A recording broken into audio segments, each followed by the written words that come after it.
తిరిగి BCN news కి స్వాగతం. పశ్చిమ గోదావరి జిల్లా తణుకు మండలం దువ్వ గ్రామంలోని సూర్యనారాయణ స్వామి దేవాలయంలో కోలాటవాడుతున్న మహిళలపై ఇద్దరు యువకులు మద్యం సేవించి దాడి చేయడం దారుణమని బీజేపీ రాష్ట్ర ప్రధాన కార్యదర్శి గారపాటి సీతారామాంజనేయ చౌదరి అన్నారు. సంఘటన జరిగిన ప్రాంతాన్ని విశ్వ హిందూ పరిషత్ రాష్ట్ర ప్రధాన కార్యదర్శి రవికుమార్, ముళ్లపూడి రేణుక, పలువురు హిందూ సంఘాల ప్రతినిధులతో కలిసి ఆయన పరిశీలించారు. గాయపడ్డ వారిని పరామర్శించి సంఘీభావం తెలియజేశారు. ఈ సందర్భంగా గారపాటి చౌదరి మీడియాతో మాట్లాడుతూ కొంతమంది యువకులు ఉద్దేశపూర్వకంగానే దాడి చేసి బెదిరింపులు దిగుతున్నారని, అలాంటి వారిపై పోలీసులకు కఠిన చర్యలు తీసుకోవాలని అన్నారు. కేసులు తమకు కొత్తేమీ కాదని, అంతు చూస్తామంటూ బెదిరింపులకు దిగిన నిందితులపై పోలీసులు చర్యలు తీసుకోకపోవడం తాము తీవ్రంగా పరిగణిస్తున్నామని అన్నారు. రాబోయే రోజుల్లో పెద్ద ఎత్తున హిందువులతో కలిసి నిరసన కార్యక్రమం చేపట్టబోతున్నామని ఆయన తెలియజేశారు. సూర్య దేవాలయంలో నిన్న సాయంత్రం 8:30 గంటల ప్రాంతంలో మహిళలు పోరాటం చేస్తుండగా కొంతమంది వ్యక్తులు వచ్చి దాడి చేయడం జరిగింది. అమానుషంగా బాటిల్స్ తీసుకొచ్చి పగలగొట్టడం, మైక్ తీసుకుని మ్యూజిక్ వాయిస్తున్న వారిని కొట్టడం, అలాగే గాయపరిచారు కొంతమందిని. గాయపడిన వ్యక్తి పేరు సూర్యనారాయణ. ప్రస్తుతం చికిత్స పొందుతున్నారు. తీవ్రంగా గాయపడి మరలా ఈ బెదిరింపులు, 2 రోజుల్లో బయటకు వస్తాం, మాకు ఈ కేసులు అలవాటే, పెట్టుకుంటే పెట్టుకోండి, మళ్ళీ మేము బయటకు వచ్చిన తర్వాత మేము అందుకు తెలుస్తాం, 2 రోజుల్లో బయటకు వచ్చి మిమ్మల్ని చంపేస్తాం, ఇటువంటి బెదిరింపులు.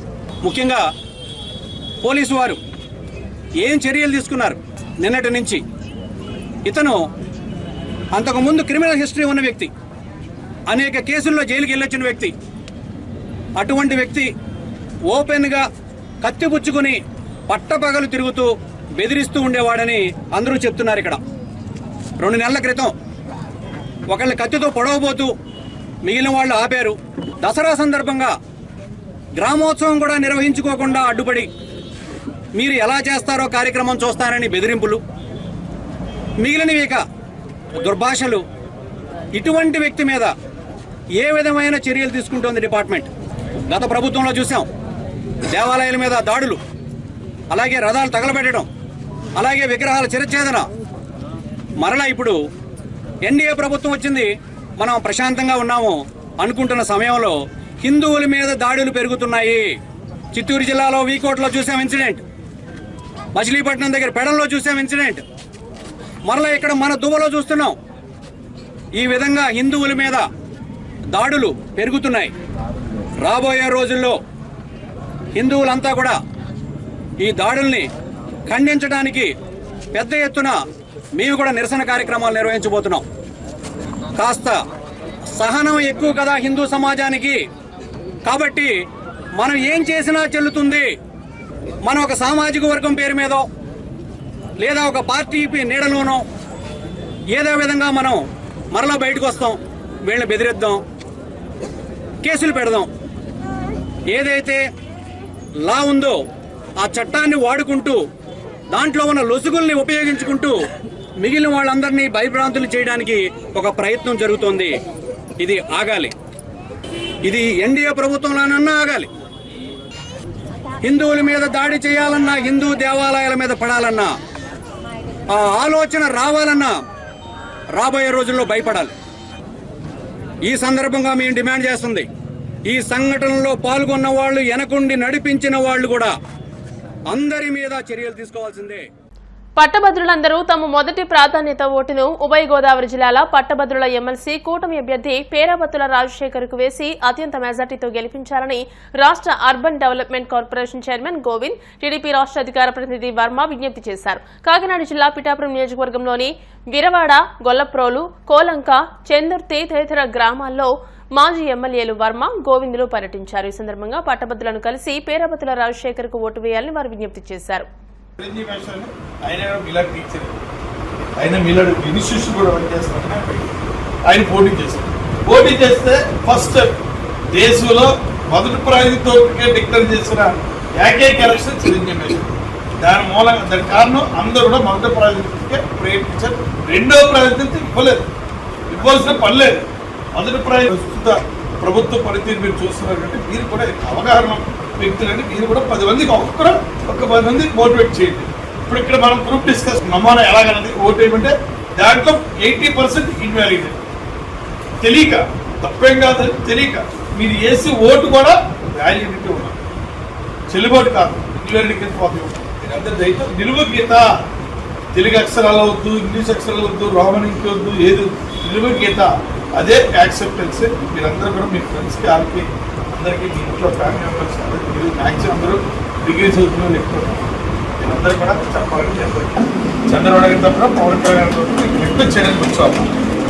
మా ఎమ్మెల్యే ద్వారా విద్యుత్తులు కూడా మన్నించి మీ అందరూ తప్పనిసరిగా మొదటి ప్రాజెక్టు అంటే నిలువు గీత వేరే ఎదురుకుండా నిలువు గీత అభ్యర్థి పేరాబత్తుల రాజశేఖర్ గారి యొక్క ప్రచారంలో భాగంగా ఈరోజు గొల్లప్రోలు నగర పంచాయతీలో 88వ బూత్లో ప్రారంభించడం జరిగింది.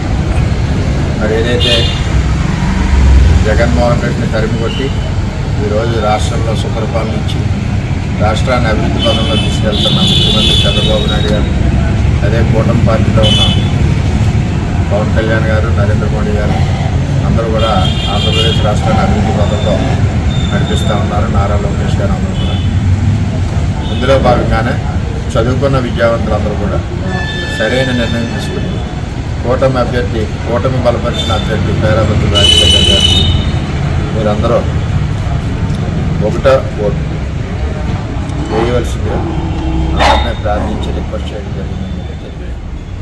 ఇరు వర్గాల మధ్య పెళ్లిలో జరిగిన చిన్న వివాదం చినికి గాలివానలాగా మారి ఒకరిపై ఒకరు రాళ్లు రువ్వుకునేంత వరకు వెళ్లింది. ఈ దాడిలో పలువురికి గాయాలయ్యాయి. పోలీసులు ఇరు వర్గాలను చెదరగొట్టి పరిస్థితిని అదుపులోకి తీసుకొచ్చారు. పశ్చిమ గోదావరి జిల్లా నరసాపురం అరుంధతిపేటలో గురువారం రాత్రి ఓ వివాహం జరుగుతోంది. ఈ క్రమంలో బైక్ పై అటుగా వెళుతున్న ఓ వ్యక్తి హారన్ కొట్టడంతో మొదలైన వివాదం రెండు సామాజిక వర్గాల గొడవగా మారింది. అప్పటి నుండి పేటలో ఉద్రిక్తత నెలకొంది. ఎప్పుడు ఏం జరుగుతుందోననే పరిస్థితి ఎదురైంది. శుక్రవారం ఉదయం వరకు చాప కింద నీరులా ఉన్న రెండు వర్గాలు సాయంత్రం మళ్లీ ఘర్షణలకు దిగాయి. కర్రలు, రాళ్లతో ఒకరిపై ఒకరు దాడికి పాల్పడ్డారు. కాకినాడ జిల్లా పిఠాపురంలో శ్రీ విశ్వ విజ్ఞాన విద్యా ఆధ్యాత్మిక పీఠం 97వ వార్షిక ఆధ్యాత్మిక మహాసభలు ఈ నెల 9, 10, 11 తేదీల్లో మహారాజా రైల్వే వారధి వద్ద ఉన్న నూతన ఆశ్రమంలో జరగనున్నాయి. ఈ సందర్భంగా సమాచార కేంద్రాన్ని పీఠాధిపతి doctor Umar Ali Shah ribbon cut చేసి ప్రారంభించారు. పుస్తకాల ప్రదర్శన స్టాళ్లను Pithapuram circle inspector Srinivas ribbon cut చేసి ప్రారంభించారు. ఈ కార్యక్రమంలో SI Jani Basha, senior journalist Madhusudan Rao, పీఠం కన్వీనర్ పేరూరి సూరిబాబు తదితరులు పాల్గొన్నారు. శ్రీ విశ్వ విజ్ఞాన విద్యా ఆధ్యాత్మిక పీఠం యొక్క 97వ వార్షిక మహాసభలు ఫిబ్రవరి 9, 10, 11 తేదీల్లో నిర్వహించుకోబోతున్నాం. ఈ సందర్భంగా ఈ యొక్క ప్రాంగణంలో ఆధ్యాత్మిక తాత్విక జ్ఞాన మార్గము అనేటువంటి ఒక నేత్రము, సామాజిక సేవా నేత్రము అనేటువంటి రెండవ నేత్రము, ఈ రెండు నేత్రాల చేత మన సమాజాన్ని దర్శించగలిగినట్లయితే మనలో పరిపూర్ణత్వం ఏర్పడుతుంది. అటువంటి పరిపూర్ణత్వాన్ని పొంది తరింప చేసుకోవడానికి ఈ 3 రోజులు మహాసభల్లో ఈ కార్యక్రమాల్లో అనేక తాత్విక విషయాలు, సామాజిక సేవా తత్పరత భావంతో కలిగినటువంటి అనేక అంశాలపై అనేక చర్చలు జరుగుతూ ఉంటాయి. మనలో ఉన్నటువంటి ఆ భగవతత్వం మనకు తెలియబడుతుంది. ఆ భగవతత్వం భౌతిక రూపంగా మానవత్వంగా తెలియబడుతుంది. అందుచేత ఈ పీఠం యొక్క తత్వము మానవత్వమే మతము, మానవత్వమే ఈశ్వరత్వము అనే సూఫీ ఆర్ష సిద్ధాంత ప్రాతిపదికపై మోసి సర్వమత సమ్మతమైనటువంటి ఆధ్యాత్మిక తత్వాన్ని ప్రబోధిస్తూ మనలో ఉన్న జడత్వాన్ని తొలగించుకొని ఈశ్వరత్వం వైపు తాత్విక జ్ఞానము ద్వారా ఏ విధంగా మన జీవన విధానంలో ప్రయాణం సాగించవచ్చు అనే తాత్విక అనుభూతిని కలిగిస్తూ సామాజిక స్ఫూర్తిలో మన వంతు భగవంతుడు మనకు ప్రసాదించినటువంటి అవకాశాన్ని తోటి మానవుడికి సేవ రూపంలో ఏ విధంగా చేసుకోవచ్చు అనేటువంటి విషయాలన్నీ కూడా మనం గ్రహించి తరించేటువంటి అద్భుతమైనటువంటి కాలము 9, 10, 11 ఫిబ్రవరి. కాబట్టి ప్రతి సంవత్సరం ఈ యొక్క మహాసభలు నిర్వహింపబడుతూ ఉన్నాయి. 1928 నుండి ఇప్పటి వరకు నిర్విఘ్నంగా నిరాటంకంగా ఈ మహాసభలు నిర్వహింపబడుతున్నాయి. మానవుడిగా మనుగడ సాగించేటువంటి దిశగా పయనింపజేస్తూ అనేక తాత్విక విషయాలు అనేక ప్రాంతాల్లో, అనేక దేశాల్లో, అనేక రాష్ట్రాల్లో ఈ యొక్క ఆధ్యాత్మిక తత్వం విస్తరింపబడుతుంది. అనేక యూనివర్సిటీల్లో కూడా ఈ ఆధ్యాత్మిక సెమినార్స్ కూడా నిర్వహింపబడుతూ ఉన్నాయి. ఈ విధంగా ఈ యొక్క పీఠం యొక్క తత్వం నలుదిశలా వ్యాప్తి చేయాలనేటువంటి ఒక బృహత్తరమైనటువంటి సంకల్పము.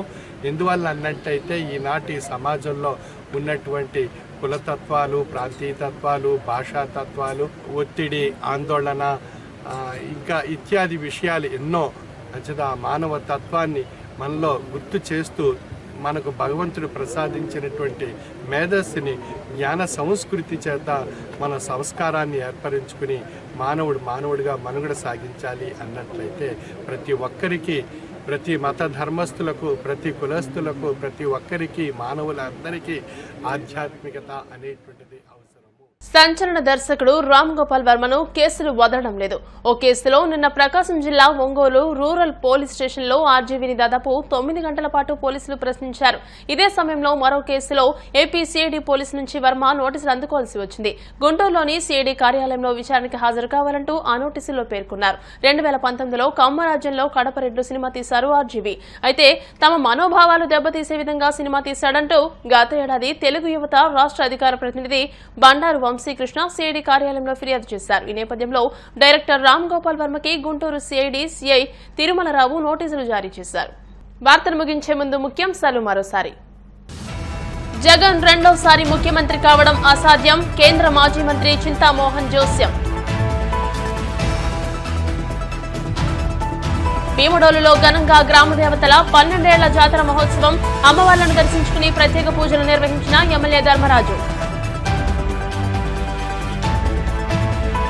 శాసనమండలి ఎన్నికల బారి నుండి వైసీపీ ఎందుకు తప్పుకుందో సమాధానం చెప్పాలి. AP fibre net corporation chairman జీవీరెడ్డి demand. సచివాలయ వ్యవస్థను చంద్రబాబు నిర్వీర్యం చేశారు. ఏపీ ఎన్జీఓ మాజీ అధ్యక్షుడు నలమూరి చంద్రశేఖర్ రెడ్డి ధ్వజం. ఈ వార్తలు ఇంతటితో సమాప్తం. మరిన్ని వార్తల కోసం BCN digital YouTube channel, Facebook page ని ఫాలో అవ్వండి. అప్డేటెడ్ వార్తల కోసం ప్లీజ్ సబ్స్క్రైబ్.